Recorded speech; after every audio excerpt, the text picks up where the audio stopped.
ટોપ સ્ટોક્સની details જાણીએ સહયોગી નીરજ અને આરતી પાસેથી. ગુડ મોર્નિંગ નીરજ, કયા સ્ટોક્સ આજે ફોકસમાં રાખીશું? જી ગુડ મોર્નિંગ. અને આજના દિવસે આપણે જે સ્ટોક ફોકસમાં રાખવાના છે, સૌથી પહેલાં એ નવા જે એફએનઓને લઈને જાહેરાત કરવામાં આવી છે એના પર એક ફોકસ રાખીશું.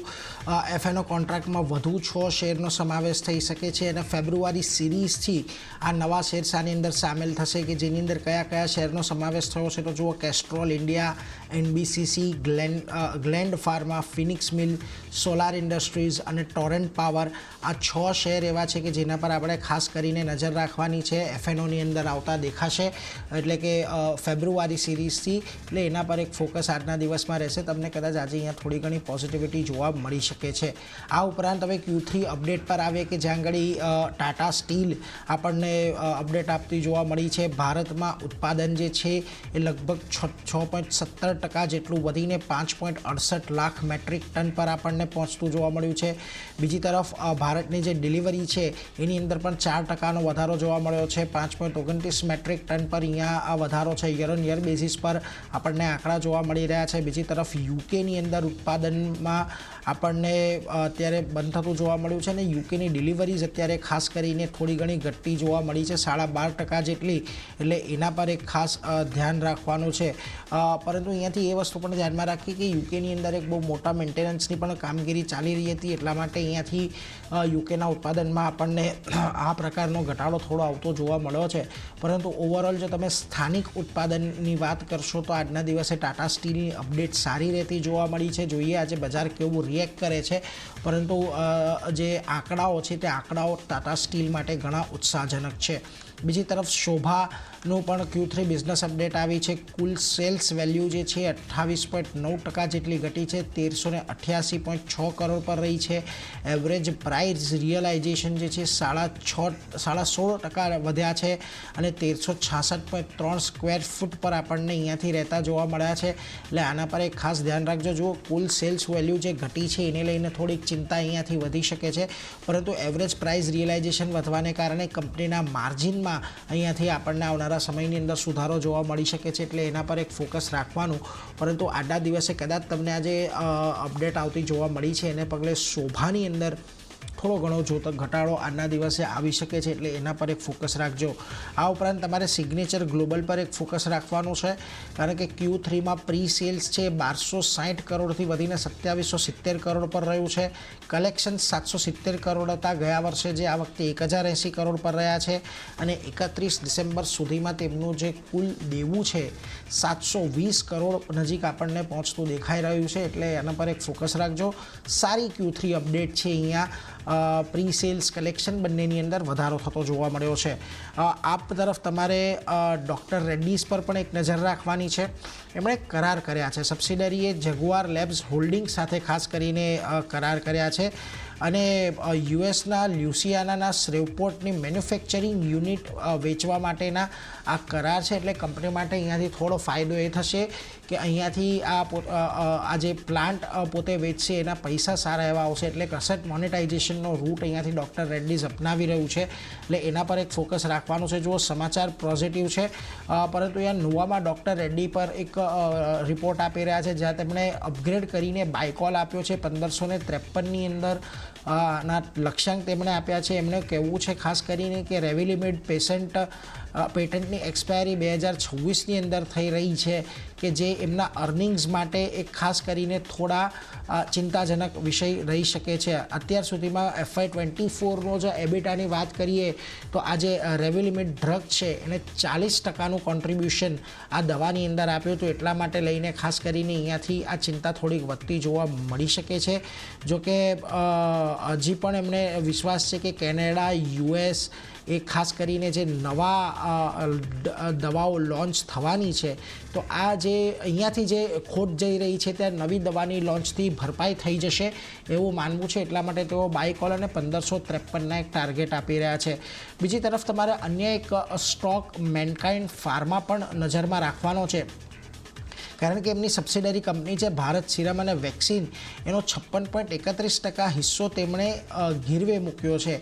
5,000 કરોડના એનસીડીઝના સિક્યોરિટી તરીકે આ હિસ્સાને ગીરવે મૂકવામાં આવ્યો છે, એટલે એના પર એક ખાસ ફોકસ રાખજો. કદાચ આજે તમને અહીંયા થોડો ઘણો દબાણ આવતું જોવા મળી શકે મેનકાઇન્ડ ફાર્માની અંદર, એટલે એના પર એક ફોકસ આપણે ખાસ કરીને રાખીશું. બીજી તરફ તમારે આજના દિવસે ઓટો સ્ટોક્સમાંથી M&M પર નજર રાખવાની છે. જુઓ, થોડા સમય પહેલાં જ એમણે નવી 2 ઇલેક્ટ્રિક વ્હીકલ લોન્ચ કરી હતી, BE6 અને XEV9e. હવે આ બંનેની અંદર ટોપ વેરિયન્ટની કિંમતો ખાસ કરીને જાહેર કરવામાં આવી છે. એમાં જે BE6 પેક 3ની કિંમત છે એ 27 લાખ રાખવામાં આવી છે અને XUV9e પેક 3ની પ્રાઇસ છે એ 30.5 લાખ રાખવામાં આવી છે. હવે BE6 અને XEV9e તબક્કાવાર ટેસ્ટ ડ્રાઈવ 14 જાન્યુઆરીથી ખાસ કરીને શરૂ કરવામાં આવશે અને આનું બુકિંગ જે છે એ વેલેન્ટાઇન ડે એટલે કે 14 ફેબ્રુઆરીથી શરૂ થવા જઈ રહ્યું છે અને ડિલિવરી તમને માર્ચની શરૂઆતમાં મળશે. એટલે જો આજે ખાસ કરીને જે નવા આ ગાડીઓની પ્રાઇસ આવતી જોવા મળી છે, આપણે ખબર છે સોશિયલ મીડિયા બસ ખાસ એવું બની રહ્યું હતું આ ગાડીઓને લઈને કેવી ડિમાન્ડ આવે છે એના પર એક ખાસ ફોકસ હવે અહીંયાથી રહેશે. 14 ફેબ્રુઆરીથી અહીંયા બુકિંગ શરૂ થવાનું છે, એટલે ત્યારે જે આપણને બુકિંગના આંકડા આવશે એ મહિન્દ્રા એન્ડ મહિન્દ્રા માટે ખાસ ફોકસમાં રાખવાના છે. તો આ બધા શેર્સ પર નજર રાખીશું. ટાટા સ્ટીલ આજના દિવસે એક સારું પરફોર્મ કરી શકે છે. M&Mની અંદર કદાચ આપણને આ એક સારી મુવમેન્ટ આજના દિવસે જોવા મળી શકે છે, એટલે આ બધા શેર છે જેના પર આપણે નજર રાખીશું. પરંતુ આરતી, તમારી પાસે આજે કયું લિસ્ટ કે જ્યાં નજર રાખવાની છે? જી, એના પણ ઘણા બધા કાઉન્ટર છે. તમે ઓટોમાંથી M&Mની વાત કરી તો શરૂઆત આપણે મારુતિ સુઝુકી સાથે કરી. અહીંયા પણ EV લોન્ચ કરવાની તૈયારી ખાસ કરીને કંપનીએ બતાવી છે અને કંપની જલ્દી EV લોન્ચ જે છે તે અહીંયાથી કરતી જોવા મળી શકે છે. કંપનીએ ઇલેક્ટ્રિક ઇકોસિસ્ટમ E4Me આ લોન્ચ પણ કરી છે અને Bharat mobility global expo Vitara જે છે તે ખાસ કરીને હવે અહીંયાથી કંપની લોન્ચ કરતી જોવા મળશે.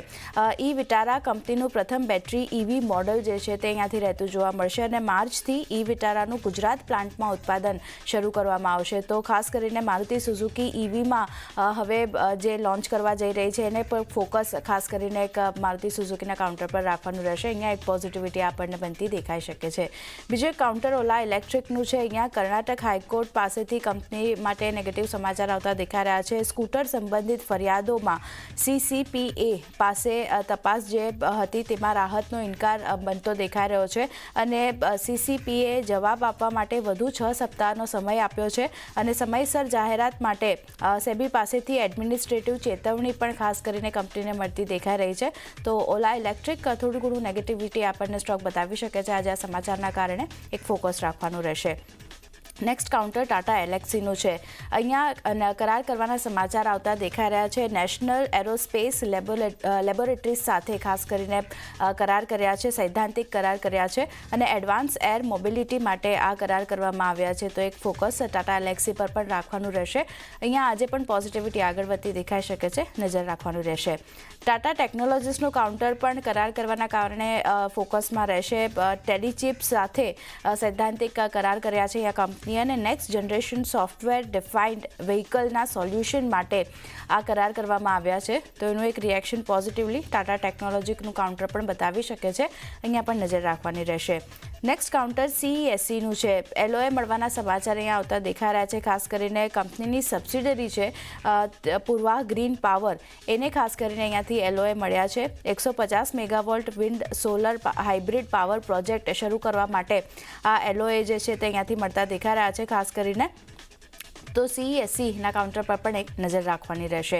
NTPC ગ્રીન ફોકસમાં રહેશે કારણ કે પ્રોજેક્ટ અહીંયાથી લોન્ચ કરવામાં આવશે અને PM મોદી ના હસ્તગત આ પ્રોજેક્ટ જે છે તે લોન્ચ કરવામાં આવવાનો છે. આજે green hydrogen hub project PM Modi જે છે તે આ કંપનીનો લોન્ચ કરશે અને વિશાખાપટ્ટનમમાં ગ્રીન હાઇડ્રોજન હબ પ્રોજેક્ટ અહીંયાથી ખાસ લોન્ચ કરવામાં આવશે. આજે સાંજે 5:30 વાગે આ કાર્યક્રમ જે છે તેની શરૂઆત આપણે થતી જોવા મળશે. તો ખાસ કરીને NTPC ગ્રીનનું કાઉન્ટર આજે નજર નજરમાં રાખવાનું રહેશે.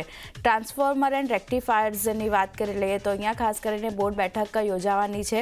બોર્ડ બેઠકમાં બોનસ ઇસ્યુ અને ફંડ એકત્ર કરવા પર વિચાર કરવામાં આવશે, તો એક નજર અહીંયા પણ રાખવાની રહેશે. ગઈકાલે એક સારી અપસાઇડ આપણને જોવા મળી હતી, આજે કઈ રીતે સ્ટોક રિએક્ટ કરે છે એના પર નજર રાખવાની રહેશે. પીએફસીની વાત કરી લઈએ તો અહીંયા ખાસ કરીને નવી સબસિડરી બનાવવાના સમાચાર આવતા દેખાઈ રહ્યા છે. અનંતપુર 2 REZ ટ્રાન્સમિશન નામની નવી સબસિડરી જે છે તે ત્યાંથી કંપનીએ બનાવી છે અને આ ટ્રાન્સમિશન સિસ્ટમ માટે ખાસ કરીને આ સબસિડરી બનાવવામાં આવી છે, તો એક ફોકસ પીએફસીના કાઉન્ટર પર પણ રાખવાનું રહેશે. અહીંયા પણ પોઝિટિવ રિએક્શન જોવા મળી શકે છે, નજર રાખવાની રહેશે કાઉન્ટર પર. અને છેલ્લે કેસી ઇન્ટરનેશનલની વાત કરી લઈએ તો ઓર્ડર મળવાના સમાચાર અહીંયા આવતા દેખાઈ રહ્યા છે.